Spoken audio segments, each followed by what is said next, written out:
Good evening, everybody, by the way. Good evening. Nice to see everybody here. One nice thing about this Jumbo China Buffet, too, is I think we'll be able to talk without blocking out the vision from the poor folks that are sitting over here. So that's, every week my wife reminds me I'm standing in people's way. So hopefully it won't happen. I forgot to have Jim or John open the prayer. All right. Jim, remind me when I'm finished with announcements if you'll just open with a word of prayer. Okay, remind me if you would. First of all, to talk quickly about Paul Michael Raymond and our old-fashioned Election Day sermon coming up this November the 6th, our second annual old-fashioned. How many were at the last one, by the way? The one before. How was that? The last one. Yes. Well done. Well done. Well attended. John Weaver did a terrific job. This year we have Dr. Paul Michael Raymond. I got a chance to meet him last week in Appomattox, Virginia. A very serious man, a very intense guy. You know, he stares at you like this when he's talking to you. And one thing I really liked about him, I liked a lot of things about him. One thing I really liked was he's very serious about working within his local community. You know, we went out for coffee when we were with him and went to a couple of gift shops. Everybody knew him. I mean, the people behind the counter knew him, the people on this side knew him. So he's not just some, as we're often used to in these types of circles, we're often used to the ivory tower intellectuals, you know what I mean? The guys who can write the books and can't influence their neighbor. This is definitely not one of those kind of guys. Everybody knew him. Got a chance to see his building there. I think they fixed trucks there or something at one time, and he had some friends and got a little money and was able to actually build the new Geneva Academy there. And what he's doing with the new Geneva Academy is he's got lots of books, got a carpenter there that built a whole bunch of, what do you want to call it? Yeah, bookshelves, custom bookshelves. Yeah, I know this. There were bookshelves I saw there. Lots and lots of bookshelves. Yeah. Thanks for the help, guys. And he's got a lot of reference books there. He's got some books for sale. But what he does, he's using technology to teach. So he has students right in his building, but he also has some students that he teaches by remote or at a distance or whatever.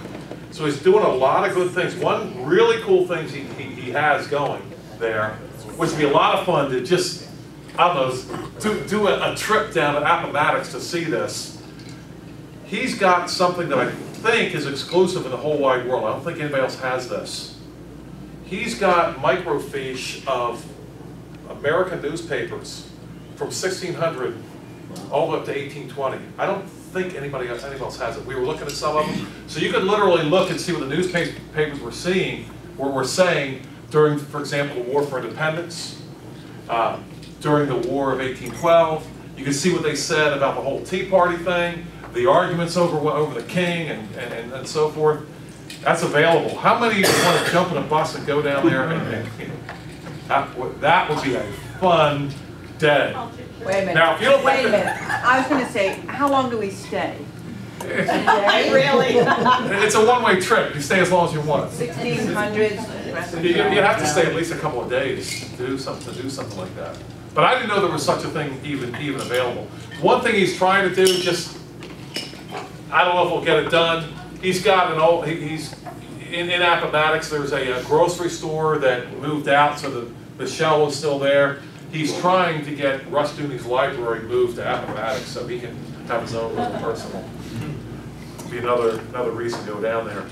But he'll be preaching a sermon on tyranny, independence, or liberty under God. A few of us have heard at least part of that sermon already, and he's a man that really understands the relationship between, as already mentioned tonight, between law and liberty. Any other law is not liberty, right? Any other law is an attack on liberty. We'll be able to hear that. Hope you can invite some friends. We do have, I believe, some posters tonight. Yes, we did. We do. And if you'd like to, what we're trying to do this year to promote this, last year we tried to do it through the churches and only have, shall we say, limited success that way. This year what we're asking you to do is if you live near, and everybody does, some grocery stores, and some of those bulletin boards that they have in different restaurants and so forth, where you just post up posters. How about that? I got that one. Post up posters. Take some and just put them up. And let people know about the old-fashioned Election Day sermon that we've got coming up, because it's an excellent time to learn about the connection between that law and liberty. Something that is not talked about that often. Yes? We have the smaller versions too for For a friend. a friend. If you want to hand out. Yeah. So we're Or a bulletin insert if you're fortunate enough to to. get We'll copies post of these the- on our website so you can download. Okay. All right, downloadable. Very good. Yes? Don't forget to tell them about emailing their email at lists that they have. Thank you. You all have circles of influence that I sure don't have. And just encourage you to get the word out. If there's ever a time when we should be hearing about Election Day sermons, this would definitely be the time. And it's going to get more so, I think, as time goes on. Yes, again, Randy. Yeah, I'd like to make one announcement. Can I squeeze it in at the end when you're... You can squeeze it in now because I think I'm finished. Oh, okay. Sam Rohrer is going to be coming to Walnutport on the 30th of October. Okay. Preach. Hey, Bob, you want to give him the address or the particulars? He's coming up on the 30th of October to preach at the church. It's 233 Main Street in Walnutport. You just come up 873, is that right? Yes. 873, right through Walnutport and right through Slatington and then Across the river? 946. 946. Yeah. Well, okay. Slatington, Walnutport, and we're on, it's a little church on the left side heading out of town there. 233 Main Street. If you're coming up 7th Street out of Allentown, just follow 7th Street right up, 145, till you get to Walnutport. At the light at McDonald's, make a left, Yeah, there you go. and then go down a block and a half. It's on the right-hand side. Second church. Second church. Walnutport doesn't have a McDonald's. Yeah. No way. They even have a red light right there. All right, well, good There's a stuff. Burger King too there. How about that? All right, Sam Rohrer. Teamwork. Okay, Jim, if you want to open us up in a word of prayer. Thank you, Father, for allowing us to be here tonight, Lord. We thank you for each person who has come out. Thank you for the good fellowship and learning that we have. Father, we desire to learn how to live by your word, and we desire to teach others. And Lord, we pray that we would see thousands or even millions of people turn and love your word. We pray in Jesus' name. Amen. Amen. Thank you. All right, well, tonight is open forum night. The good news is it's not recorded, so you won't get in trouble for anything you say, and of course neither will I. One of the things that we wanted to attack Will be video. Just a finger in your imagination. Pay no attention to the camera in the corner. Okay, we are on video. Get that. Get Just this pretend in your it's face. muted. We've let folks know about this open forum night, and some people emailed us with questions, which we want to include tonight. And one of them was what really caused the Great Depression. And I want to just have a very brief PowerPoint presentation on that. It's very, very brief. We have folks in this room that are far ahead of me in terms of economics and so forth. But I want to address something that I don't think is often addressed. And first of all, we ask ourselves, what was the Great Depression? It was a time when investors could not get their money out of the bank. Investments lost their value. Jobs became scarce. And money became scarce. There's probably more to that, but how many of those four are we at right now? At least three, right? At least three. Now, of course, it's denied that we're in a depression. But let's go forward with this. What caused the Great Depression? Government interference caused the Great Depression. Good times will happen only if we can compare them to bad times and vice versa. As long as the stock market can rise, it can fall, but we don't call it a depression every time we have a problem, because the market will correct itself. Now, I said the market, not the free market. Now, I'm not necessarily talking about the stock market there. I'm talking about the market. I have a weird quirk about that, and don't worry, I'm not going to throw you out. I'm not going to start a new church over it. But we usually use the term free market, don't we? Well, what is the free market? What's the opposite of the free market? I call it the molested market, right? Or the messed with market, right? See, the market, if it really is the market, insofar as it's the market, is free, right? It is. We don't have anybody come along and telling us that you have to charge, you know, $19 for the toaster you're selling at a yard sale. That's the market, right? But anybody who tells you you've got to do this or that, or you got to register your toaster, now the market's getting messed with, isn't it? The market corrects itself, as long as it can be the market.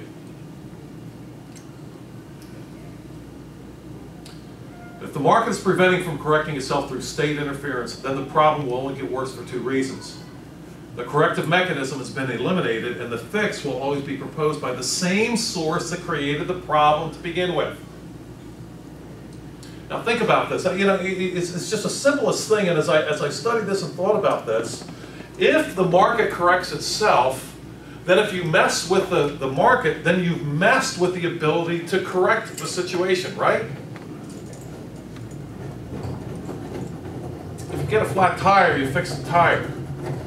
You don't, I mean, it's not a lot of options, right?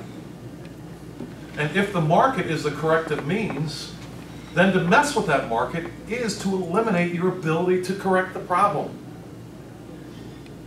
Then who comes along and offers a solution? Well, the very people who caused the problem to begin with. More on that a little bit later. The history. Stock prices peak in September 1929. By Monday, October 28th, a couple months, and that was early in September 1929, the prices lost 17%.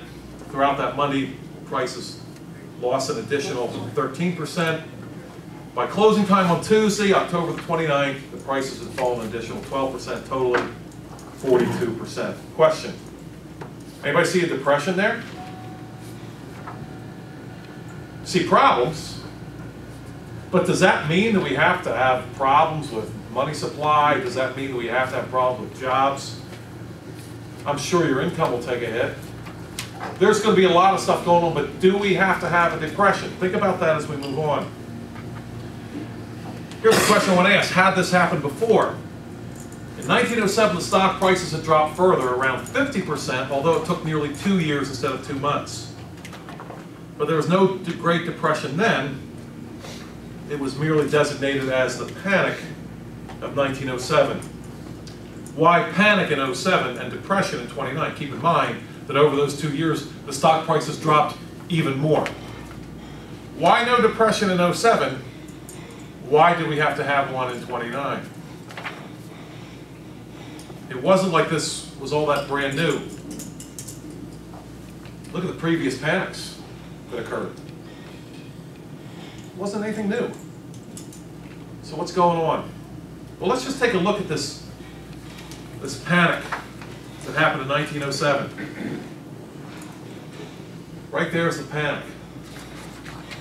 In December of 06.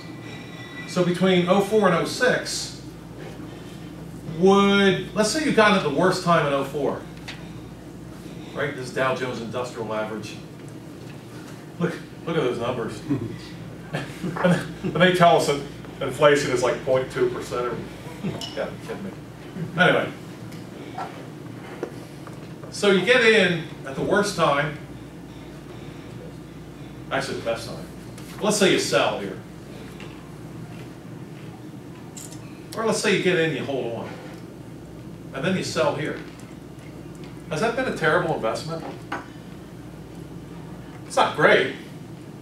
A few percentage points, right? It's not terrible. Well, right here's the panic. And then Then it goes right back up to where it was before. Let me ask you something. Does that look really unusual when it comes to stock markets, what we're looking at there? I mean, the amount is pretty great. Over 100 here, almost down to 50 here. But that's pretty extensive, is it not? Why was there no Great Depression here? Why did we have to have one in 1929? Can anybody think of something that we had in 1929 that we didn't have in 1907?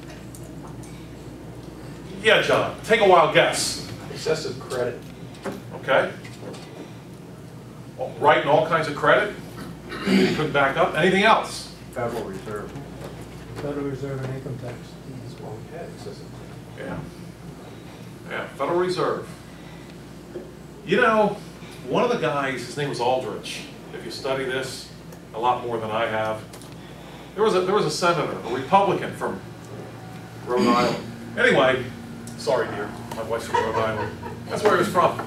Guess who, after this panic, guess who set up all kinds of inquiries and all kinds of congressional investigations to find out what caused the panic and to punish the people responsible? Senator Aldrich. Senator Aldrich. And who do you think the main guy was, the main senator was, to get all behind the Federal Reserve? Could it have been Aldrich? Yeah, same guy. Grandfather, Nelson Aldrich Rockefeller. Yeah. J.P. Morgan was the guy that caused the panic. Guy that caused the panic and fixed it, if you will. But the point is here, it got fixed, didn't it? It got fixed with no intervention. That's the point that I want to make tonight. That's the point. So we did all the investigations here. We investigated all over the place. We set up this Federal Reserve. The reason why the Federal Reserve was set up in part was so that we don't have any of these panics anymore, right? Really fixed everything, right? So the next time we had a panic, now we had a Great Depression. Wow. Now, when you talk about credit, does the Bible speak to this issue? Is this a Bible thing, or are we just talking about real technical stuff here that doesn't have anything to do with the Bible? And I know we have two men that want to speak to this tonight. I want to give both of you gentlemen a chance. John, we'll start with you as soon as I'm finished, and then Dale, you get a chance to talk a little bit, if you'd like. But when you're talking about false weights and measures, the Bible is very serious about that. Anybody remember, I know we've talked about this before, anybody remember the first silver transaction or precious metals transaction in the Bible? Anybody remember? Abraham. It was Abraham. It sure was. Abraham conducted a precious metals transaction, silver, with people that a lot of people believe didn't even know the language. They couldn't even talk to each other. They probably had an interpreter. And that transaction, when Abraham buys a field, or basically a burial plot for Sarah, when he buys that for her, that is referenced often in the New Testament. In fact, Stephen references it when he's speaking to the Sanhedrin in Acts 7. He references that very thing. Now, why? Why so much attention to just buying a field? Because the transaction took place between two people, and there were no government agents. There was no devaluation of the currency. It was just happened between two people, and that's all. See, nowadays we're told that we need all kinds of extra government interference, or we won't even be able to trade. It's opposite of that. Anybody ever seen the big statue outside the Federal Trade Center in Washington? Anybody ever seen that one? Seen it? Do you remember what it is? No, It's so weird. You got to forget it. It's just weird. It's this huge statue, metal statue of a naked man. That's reason enough not to look at it. And he's holding back two huge horses that are like rearing up. And you know what the caption says? This is outside the Federal Trade Commission building. The caption says, "Man restraining trade." Now, if there's anybody that can explain that, I'd be interested to hear. Why? You know, should we have had that guy with the horses telling Abraham, no, you need somebody to tell you how much this field is worth. You don't know. We had the government interference happening in 1929. Prior to that, we had a real market, or something close to a real market, which is what the Bible supports again and again. The greatest theologian that we've had in the last millennium, John Calvin, spoke to this issue in his Institutes. And he spoke to the issue of what the government has to do with trade. He spoke to it. He made the point, he said the only issue that the government has to do with trade is to stop, is to punish theft. That's it. We don't need the civil authorities to tell us how much anything is worth, to invade our yard sales, or to tell us that we can't bring in chainsaws for a certain amount of money after Hurricane Andrew hit South Carolina. That happened, you know. That happened. After Hurricane Andrew in 1972 hit South Carolina, people were helicoptering in chainsaws, which is what they really need. Of course, they were charging an awful lot for the chainsaws. Cost a lot to helicopter them in there. Sure enough, the civil authorities got a hold of it. What do you think they did?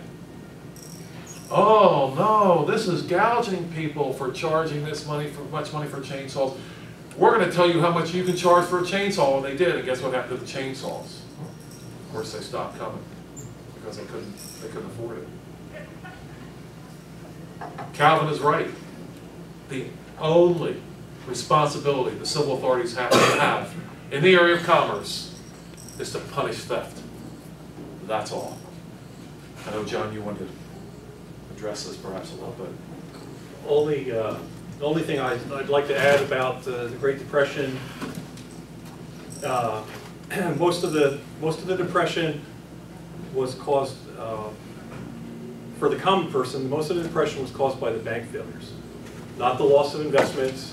And the bank failures were predicated, or they happened because most banks, all banks, were working on a fractional reserve basis. Fractional reserve meant that the money in circulation, the paper money, was only backed partially by the gold that they were supposedly having in their vaults. By the time of the Great Depression, the reserve ratios were down to about 10%. Fractional reserve banking actually works, even though it's fraudulent. The paper says it's redeemable. All the paper that's out there says it's redeemable for specie, silver or gold in the bank, which is impossible when all that gold and silver isn't in the bank, and it was never in there. But at 40%, people have a certain amount of confidence in the banking system.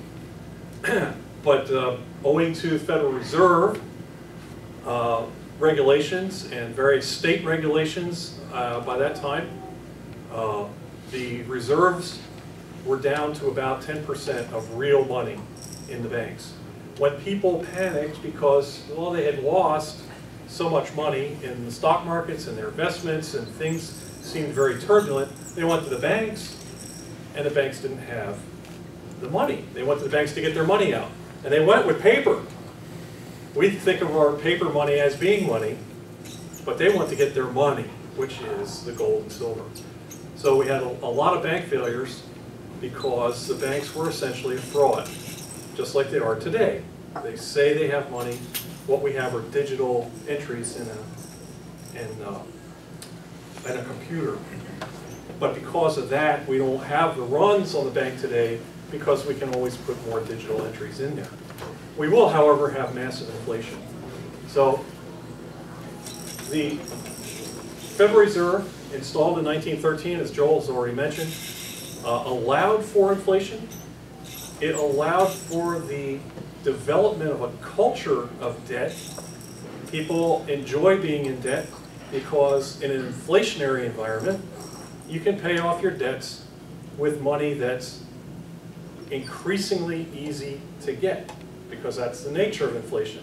There's more money running around, there's more money being printed, there's more and more availability of money, so that increases your ability to pay down your debts and essentially cheat your creditors. So by inflating money, by having the ability to inflate through a Federal Reserve, we create the culture of debt, which is, of course, spoken against in the Bible. We are to be lenders, not borrowers, because the borrower is always the slave to the lender. We are not to be indebted to anyone but God. And by running against biblical principle, running fraudulent banks, inflating the money supply, making credit wildly available, running up the stock market on margin, people could buy stocks on 5 and 10% investment of the actual money. It all fell apart. So excessive credit caused by the Federal Reserve, a fraudulent banking system, again caused by the Federal Reserve. You can lay it all at the feet of the government. There's a lot more to talk about. There was a free banking system prior to the Federal Reserve that was perverted by the various states. I'd be happy to talk to anybody about those kinds of things. Those caused a lot of the panics that we had already looked at. 1873 was a prime example of that as people were expanding into the West. The 1907 panic, a lot of people say J.P. Morgan caused that so that he could solve it and cause the inquiries by Senator Aldrich in order to sneak in the Federal Reserve. The banking interests, the moneyed interests in the East Coast were desperate to have a central bank. And they needed a good panic, and they got one in 1907. So those are the few comments that I'd like to make about the Federal Reserve. All government. Government caused it, and government prolonged it. Promoted it. Yes, Barb. Can you expand that last little bit about, I was about to ask you about, you explained the mechanics, but what about the motivation? So the motivation to create the Federal Reserve Yes. was? The American experiment was allowing the creation of fabulous fortunes. Carnegie, the Rockefellers, these things were happening because the United States had a relatively free and open market. It wasn't regulated. The Bank of England had been created in the 1600s to protect the moneyed interests in England.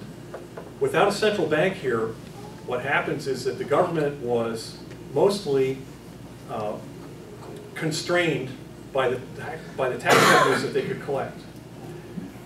With a Federal Reserve, essentially under government control, and when they knew it would be a gradual progression, because people wouldn't accept a full-blown central bank called a central bank. That's why they named it the Federal Reserve. It's not federal, and there are no reserves. But by being able to have to fund an unlimited government, you could start to also regulate the accumulation of wealth. These guys didn't like the competition. So most government bureaucracies, starting with the Department of Agriculture in, I think, around the Civil War era, 1860s, 1850s, something like Called that. the AAA. Yeah. Most federal bureaucracies are there to protect the entrenched interests. The FDA is there to protect pharmaceutical companies. The Department of Agriculture was there to protect the big farmers, or the farmers in America from the farmers overseas. The Department of Education is obviously there to protect teachers' unions and school administrations. It goes on and on and on and on. How do you fund all that stuff? You fund it either by tax dollars or by being able to borrow money in an unlimited fashion. That's what central banks are for. The central banks protect the biggest banks, and they fund the government. The government doesn't really even need tax revenues now. All they have to do is print it and steal it out of our bank accounts, because inflation is decreasing the value of our savings. It's an invisible tax. So these guys really wanted the Federal Reserve in place to do unlimited war. We never had world wars before there were big central banks. World War I, World War II, what's going on now? Absolutely impossible without a central bank. If the government had to come to us and collect tax revenues to fund what's going on in Afghanistan and Iraq and 150 other countries, it couldn't be done. They don't need us. They really don't need us. They have the Federal Reserve, and that's what that was all about. Yeah, Randy, then. Yeah. Real quick, when J.P. Morgan died, his estate was worth about 7% of what it was worth. The rest was owned by Rothschilds. Rothschilds, when they set up the banks of the 5 banks in Europe that they set up, they demanded that the governments of those countries could tax the people. So that's why you had the income tax and the Federal Reserve. The income tax made sure that the Federal Reserve was going to get paid. And the way it's set up is you can never get out of debt. You will never pay that debt down with Federal Reserve because that's how the banks, which is a private entity, you don't even know who owns the Federal Reserve, that's how they make the money. So you got a compounded problem there in that they're never going to get rid of the Federal Reserve unless we go to a market. Right, get back to the market. Yeah, they made us permanent slaves. Yes, absolutely. And most people don't understand that. Yes. Picking up on the crisis point that was mentioned earlier on the fraudulence that you see in the bank. I got today, I believe it was today or yesterday, from Agora Financial, I don't know if any of you have seen that, where they're actually calling for a bank transfer day on November the 5th. You guys have probably heard about that, where they're doing a social communication system through Facebook, and they're urging thousands and thousands of people to hit the banks on the same day and withdraw their funds. Close their accounts, withdraw their funds. And that's the kind of stuff that can create the panic that can cause us all kinds of... Why are they doing that? Well, there's some of the very same things John was saying. It's a fraudulent system. They're central banks. The money isn't there. The gold isn't there. The money's not there. So let's go withdraw the big bank centers that are causing this problem. We'll all hit the banks at the same time. Now, if that happens, our Wall Street people, and even the Tea Party people, all of us, that happens, we could be in one of these crises again very quickly. But they're saying November 5th is the day. Who's putting that on? Well, it's through it's the Facebook campaign that encourages people to close their accounts at the big money bank centers. But if Facebook isn't doing it, somebody must be behind Yeah, it. somebody's promoting it. Well, Wall Street. Could it be Wall Street itself? I think it's Occupy Wall Street. 'Cause Yeah, I saw that. it's those people, but I mean, okay. who has thought this up? Where's it They're coming hoping for from? anarchy. Yeah. That's what they're hoping. So if we end up with anarchy, we end up with a bank collapsing. Which, yeah, then the people that are organized are going to be the best off. One of the things, John, that you mentioned when you spoke on finances here in the Mars presentation that I hadn't thought of. The Bible again is serious about weights and measures, honest weights and measures. That shows up again and again. And I never really thought of it, but the British pound. When you name your unit of currency a dollar or a mark or yen or whatever, what's that mean? But when you name it a pound, now you can weigh it. Now you can tell if you're dealing honestly. And so one of the things that you can do then to get away from honesty is name it something else. Get away from the pound, and then it doesn't matter what it weighs or whatever. I don't know when the British pound came into being, but there was an awful lot of Christian influence in Britain there for an awful long time.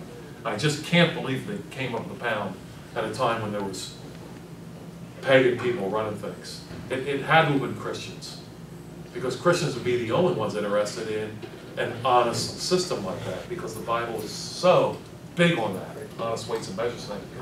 I have a friend here tonight, his name's Dale Lutz. He's done an awful lot of study on this. He's a principal at Twin Valley Bible Academy. I've known him for years. Dale, if you want to speak to this issue, go ahead. I probably need reins. I'm probably the one that generated this discussion, and I had no clue that you asked for questions for a discussion tonight. I emailed Joel, I said, Joel, help me out here, I want to know the cause of the Great Depression. So I'm probably the reason for your anxiety tonight. And of course, I was just the guy to ask, since I know. Well, whatever.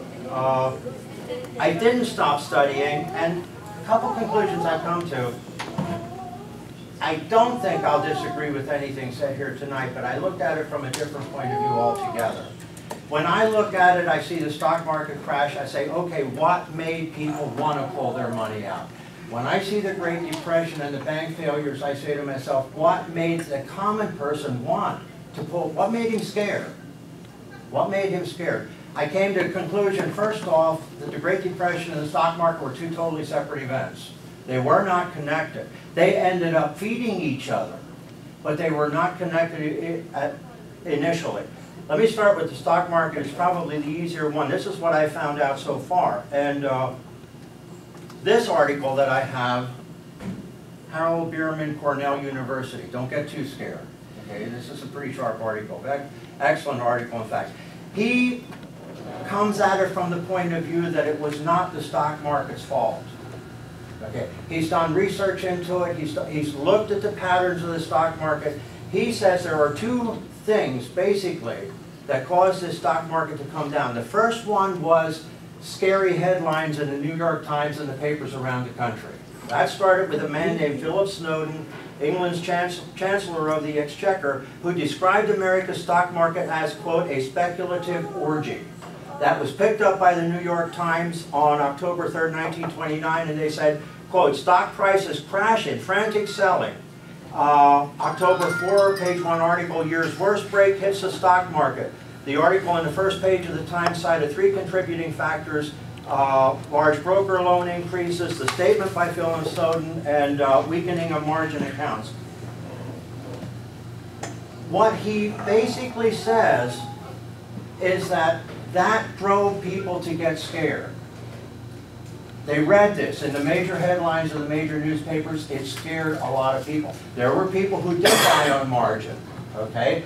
And there were margin calls made where the people issuing them started demanding more money for their margins because they saw something coming. The second thing I think is even more relevant. This addresses the answer, or this addresses the issue that's kind of floating all around the room here, okay? The 20s were a period of enormous growth. I have an article here, 72 pages long, that looks at all the things that were happening in the 20s. Radio was coming into being. Electricity was coming into being. They were capturing plants and industry. They were revolutionizing production methods and things like that. And what was fueling all of that were public utilities, or were utilities, okay? The utilities were becoming more and more public. What happened at a point, and I'm not sure if I can find it here exactly, what ended up happening, Sunday, October 27 edition of the Times had a two-column article stating, quote, Bay State utilities face investigation.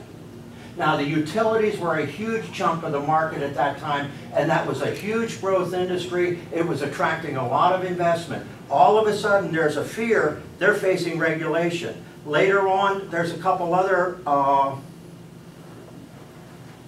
articles. October 29 again carried an article in the New York Public Utility Investigating Committee being critical of the rate mark. What is it? Rate? Where I lost it now. The rate making process, okay? A number of different, New York, Connecticut, and a couple others, they put it in the papers. They were investigating utilities. They were going to regulate the utilities. They were going to cap the prices they could do. This scared investors, and that's what started happening. These people that I read here, in this one at least, go through and look at the market and they say, the common idea that the market was overvalued at the time because of speculativeness is not founded. Up until the days of the crash, the companies were producing reports that were very optimistic. Very, very few of them were looking at bad times ahead at that point. The investors knew this. They were operating on what they basically call sound fundamentals for investing in the market, okay? Everybody wanted in it, but it was a huge growth industry because American industry was revolutionizing. You had all these new things coming online at the same time. So the crash really resulted because of fear from the media and regulation from the government. And that scared the people out of the market. What two things again? Fear. Fear generated by the media.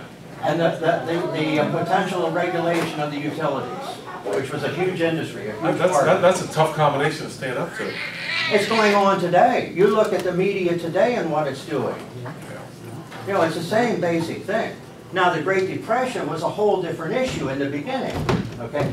From what I figured out at this point is, during World War I,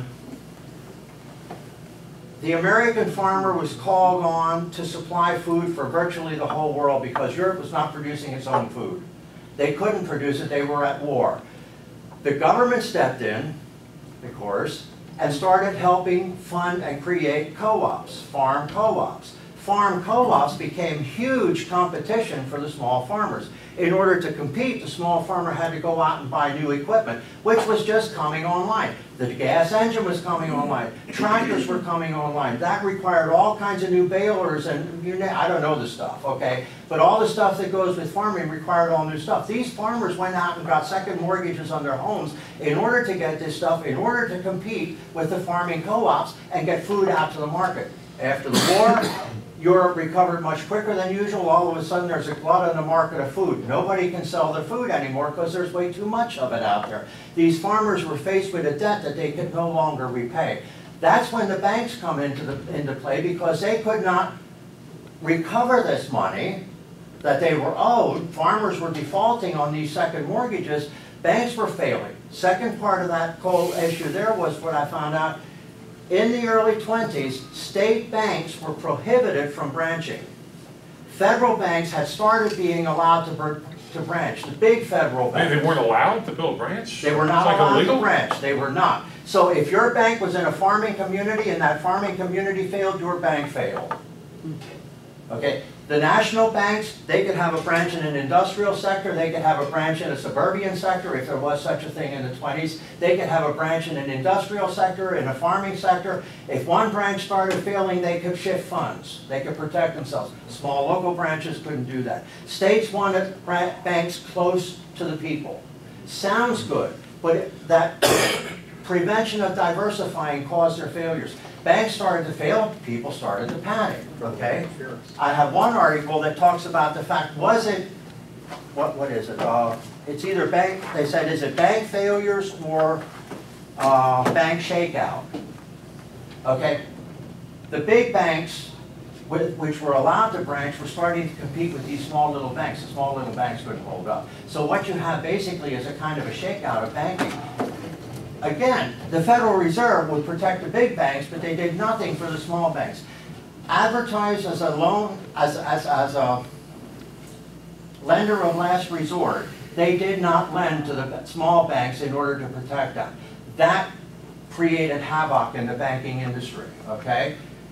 You think about what's going on in the 20s, you have a whole lot of industry changing, okay? You have factories going from one production method to another production method. You have new markets opening up, new products opening up. Anytime you have shifts in the economy like that going on, you're going to have unemployment as labor moves from one area to another.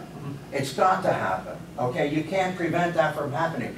But what did happen was because of bank failures, money started drying up, people would pull out the money they have, all of a sudden the money supply started depreciating, not because of the feds, but, well, it would have if they would have supplied money for these banks, but you had the money supply depreciating, which meant that the people had no money to buy products. Products sat in the shelves. Industry started shutting down because they had product they couldn't sell. It was a snowballing effect from one thing to another, okay? The stock market eventually... What you're saying though, Dale, is it sounds like and it keeps going on, the civil authorities, if you will, caused the problem and then managed to blame the banks for causing the problem and deflect blame from themselves. You probably could say that. I'm not sure what you're looking at I'm as your basis of that. I'm looking right now to shut down Wall Street. Okay, it's amazing what's happening. I can't believe it when I look at this. I can't believe what I'm seeing. People are upset at Wall Street bankers for taking government money and paying bonuses to their presidents. Nobody's upset at the idiots that gave them the money. I know. I just, I can't believe it. Every time I see that again, I'm like, Well, that's two what am I looking generations at? of public education at work. Well, yeah, I guess it wasn't as extensive then. Randy, you had your hand up. I just want to make a comment. Shortly before the crash of '29, Kennedy, old man Kennedy, pulled all his money out of it. Pulled all his money out, sold all the stock. He was solid in cash or gold. Okay. Right. He bought up properties for 10 cents on the dollar. Most of the big boys upstairs pulled their money out. The money supply just literally dried up. There was no money. You have the same situation in there. This is insanity what's happening today. I mean, it's a mirrored image of what happened in '29, and everybody's dancing around who's creating what. And Rothschild says, "Let me control the money of the country, and I don't care who makes the laws." Well, that I think has changed ever so slightly, where the government and Rothschild are in bed together. Yeah. Now you got a real serious problem. Yeah. They've been that way for quite a while. Let's move on to Joel, if I could, just yeah. real quick. Oh, yes. We have a limited number of copies of a short article called The Great Depression. It's out of the New American Magazine from 2008. We're figured it would spark some interest, so there's limited copies back here. The other thing I wanted to mention is, as far as the Federal Reserve goes, probably, if not the best, one of the best books on the Federal Reserve is called The Creature from Jekyll Island, which I happen to have here. And there's, it just explains the whole thing, fractional reserve banking. There's pictures of Aldrich and Warburg and Vanderlip and all those guys. What they did, it reads like a novel. I mean, the congressmen and senators disguising themselves to travel to Georgia on a train, using different names so that to meet on Jekyll Island, which is an island off of Georgia there, to form the Federal Reserve. Very fascinating book. Just wanted to mention it. Warburg was Rothschild's agent here in the United States. They were all in bed together. Yeah, it was not a time when the interests of Americans were paramount. Maybe we should say it that way. But the question is, biblically speaking, it seems to me if you were committed to honest weights and measures all throughout, you wouldn't have this happen. But once you get away from that, anything is possible. And when you get to dishonest weights and measures, somebody is stealing something somewhere. It's happening. Do you want to mention, we just talked about this today, negative law versus positive law. But yeah, go ahead, John. The Ten Commandments say, thou shalt not, thou shalt not. One, to regulate our behavior. What it leaves open is everything else. What we've switched to is positive law, where the government says, thou shalt do this, thou shalt do that, and there's no end of those things. And it's all do good. Now we're getting to the point where we need to think certain ways. We need to positively follow all the regulations. There's never going to be an end to those regulations. The biblical admonitions are almost all negative sanctions. You know, don't do these things, which allows for lots more freedom. And so we've really switched. We talked about that today. Think of Adam and Eve in the Garden of Eden. If positive law or negative law? Count them, one negative law. You do anything you want. Eat anything you want. Only don't eat from this tree. That's godly law, negative law. You don't do certain things. Not you do this, you do that, you jump through hoops, you gotta be careful where. I mean, how many of you have a panic attack every time you want to park close to the door at the Walmart or whatever? A little panic attack. Oh man, look, is this a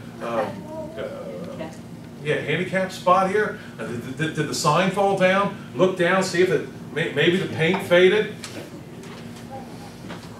Man, wow.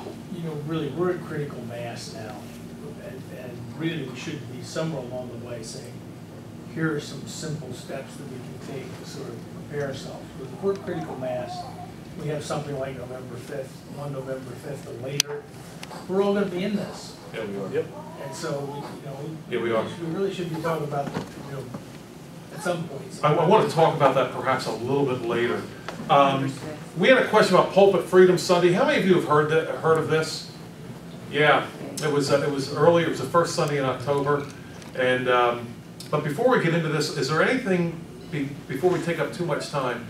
Is there anything that someone brought tonight that they really want to bring out? They want to ask before we move on?